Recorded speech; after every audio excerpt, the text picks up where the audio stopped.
The Bangsamoro Autonomous Region of Muslim Mindanao is full of lush, rolling hills and colorful mosques, but under all this beauty is an uneasy peace. In 2015, after 4 decades of violence, the Moro Islamic Liberation Front, or MILF, signed a historic peace agreement with the Philippines government, giving the region's Muslim-majority population more rights to govern themselves. For now, the area is ruled by the Bangsamoro Transitional Authority, a collection of representatives from the MILF and other local groups. But there are concerns that extremists might try to derail this new authority. The siege of nearby Marawi City in 2017 showed that violent extremists still pose a very real threat. The Bangsamoro Islamic Freedom Fighters, or BIFF, a group that splintered off from the MILF and allegedly has connections to the Islamic State, are just one of several groups still advocating for violence. My name is Priyank, and on this episode of Extreme Lives, I'll talk to those trying to keep the peace and those threatening it.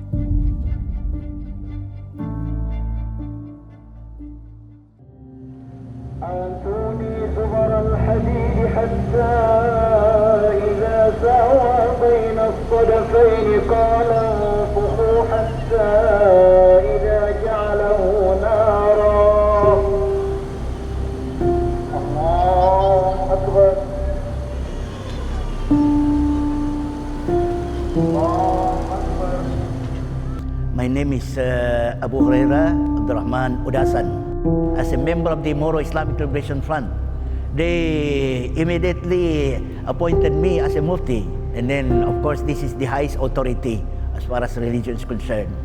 If the Mufti will issue some fatwa and it is binding for everybody, even the Chief Minister will be bound to comply with. I believe you issued a fatwa calling on Muslims to fight, quote, fight against violent extremism. Can you explain what that means and why did you issue this fatwa? Of course, that was coinciding the siege of Marawi. And of course, some of these extremists had occupied some area part of the Moro Islamic Liberation Front areas. So my fatwa is very simple. The Moro Islamic Liberation Front is obliged to clear each area in order to safeguard or to protect the civilians because the civilians are being disturbed. How do you define violent extremism?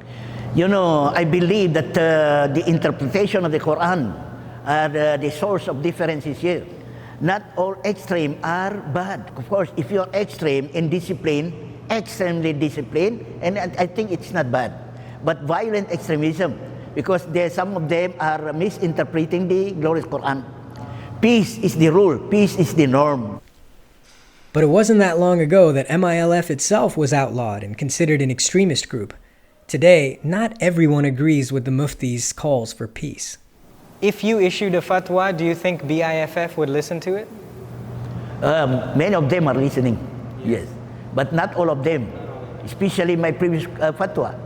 Many of them have been convinced. And some of them were so extreme also. They were not convinced of what I have issued as a fatwa. So talk about that. What was the backlash like after you issued this fatwa from the groups like ISIS, like BIFF that were not putting down their guns? We cannot control them. We cannot control those who remain extreme. If you want to establish a real peace, meaningful peace, you have to be prepared to go to war. Hiding somewhere in the jungle, the spokesman for the BIFF, Abu Misri, continues to flout the Mufti's fatwa. He leads a faction that currently has no intention of accepting the peace agreement. Okay, he just sent me a text. Okay. Yeah.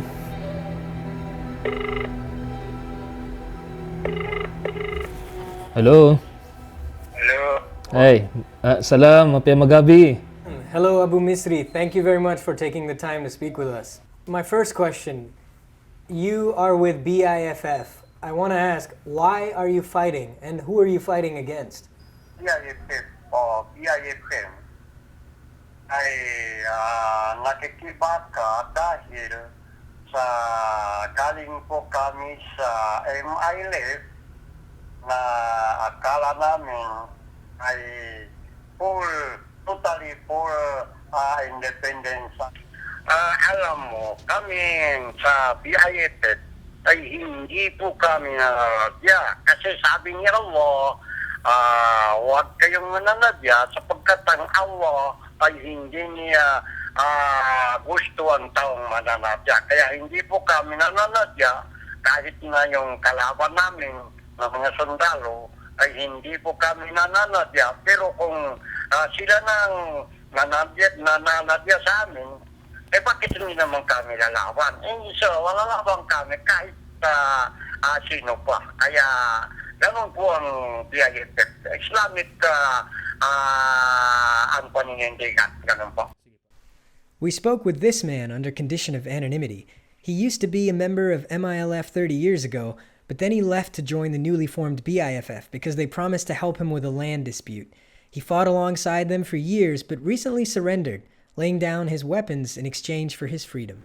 Nagbalik loob na ako sa gobyerno, then iniwan ko na yung marahas na buhay doon sa BIFF. Talagang unang-una kasi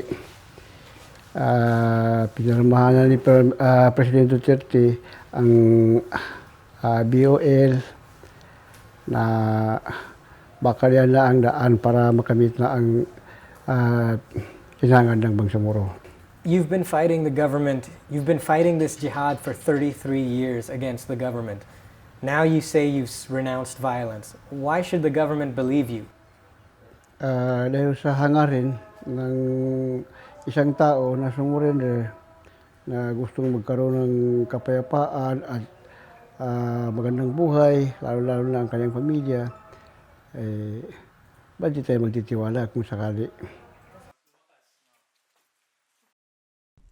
Even after speaking to the Mufti and Abu Misri, it's still difficult to fully understand the conflict here.